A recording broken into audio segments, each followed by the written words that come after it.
Good Morning Business, Business Today. Jean-Baptiste Lucas, bonjour. Vous êtes le directeur général de McPhy et ça y est, elle est sortie de terre, la méga usine d'électrolyseurs à Belfort. Cette Gigafactory a pris 16 mois.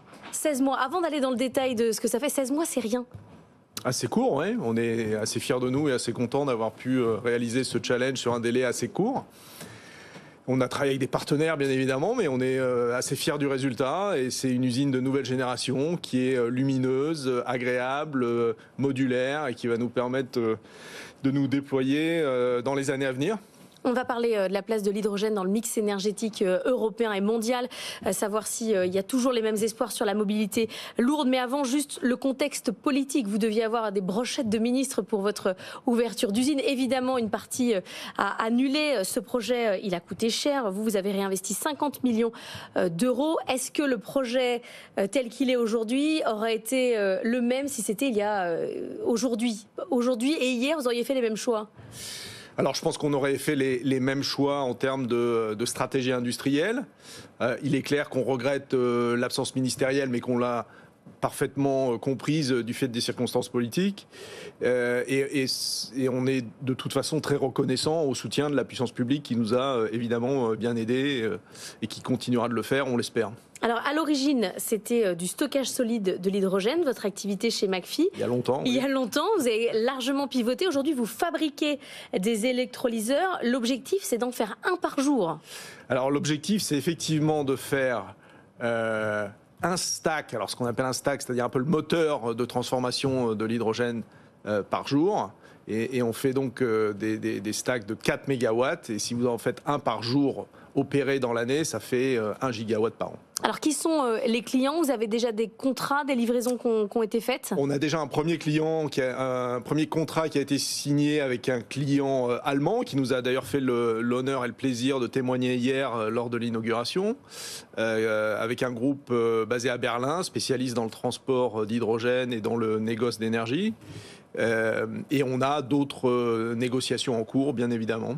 Alors, cette question de l'hydrogène, de son avenir, il y a parfois des espoirs fous de voir des voitures à l'hydrogène un peu partout. On a vu le succès puis la déroute d'Opium. Vous allez nous donner votre point de vue, mais avant, je vais vous faire écouter Jean-Marc Jancovici, voir ce qu'il pense de l'hydrogène. Vous rigolez parce que vous savez qu'il n'y croit pas. On l'écoute. Partout où l'hydrogène est en compétition avec l'électricité, c'est un vecteur énergétique qui a un moins bon rendement que l'électricité. En particulier dans les transports, son rendement est 4 fois plus faible, puisque si vous faites de l'hydrogène avec de l'électricité, en général c'est comme ça qu'on entend le faire, vous partez de l'électricité, pour faire l'hydrogène, vous perdez 30 à 40% au moment de l'électrolyse, vous perdez 20% au moment de la logistique, et vous reperdez la moitié dans la pile à combustible du véhicule pour refaire de l'électricité qui va aux roues. Donc en gros, vous avez perdu les 3/4 de l'énergie en chemin par rapport à un système où vous auriez directement utilisé l'électricité pour la mettre dans les roues. Donc personnellement, moi l'hydrogène dans les transports, je vois pas l'intérêt. Et alors quant à l'aviation, une blague que je fais souvent est de dire l'avion à hydrogène, ça existe déjà, ça s'appelle la fusée Ariane, c'est pas le même prix et c'est pas le même coût, et je veux bien parier toutes mes économies avec qui veut que je mourrai sans avoir vu d'aviation commerciale à hydrogène. On fera 3 gadgets éventuellement à l'hydrogène, mais ça ira pas plus loin. Alors il est très fort parce qu'il y a beaucoup de formules et ça marche très bien. Qu'est-ce que vous lui répondez? Non, mais je lui réponds que le cœur de notre développement, c'est l'industrie. Nous, c'est pas les transports, et que donc ce qui nous anime, c'est la décarbonation de process industriels qui existent déjà et qui consomment déjà de l'hydrogène. Que ce soit la sidérurgie, la chimie, et qui sont des process pour lesquels il est impérieux de décarboner et donc de substituer de l'hydrogène gris par de l'hydrogène vert que nous sommes en mesure de fabriquer. Donc concrètement, par exemple, c'est ArcelorMittal qui a ses fours au gaz et qui pourrait demain utiliser une autre techno. Exactement, qui met en place des processus de DRI et qui a besoin d'hydrogène. C'est un fabricant d'eau oxygénée, pour citer un produit que vos auditeurs connaissent probablement. L'eau oxygénée, c'est un gros consommateur d'hydrogène. Aujourd'hui, c'est de l'hydrogène grise, de l'hydrogène qui est fabriqué avec du gaz. Avec du gaz, voilà. Et qui peut être substitué. Donc le cœur de notre effort industriel et stratégique, c'est sur l'industrie. Ce qui veut dire sur la mobilité, on se revoit un peu là. Je pense que c'est visuellement attractif et que ça parle plus, je dirais, au commun des mortels d'imaginer des camions à hydrogène plutôt qu'un process de ligne de trempe avec de l'hydrogène. Les gens n'ont pas forcément une idée visuelle de ce que ça peut être. Mais le cœur du potentiel de l'hydrogène, c'est l'industrie. 85 à 90% des usages des 5 prochaines années seront dans l'industrie. Ce qui ne veut pas dire que le transport n'a pas du tout de pertinence. C'est pour ça que Mais pour vous, c'est pas votre marché. C'est pas notre marché, voilà. C'est pas notre marché. L'importance pour vous, c'est quand même le prix de l'électricité. Est-ce que vous négociez avec EDF? C'est quoi le bon prix pour vous? Alors, nous, on est fabricant d'équipements, hein, donc on n'opère pas...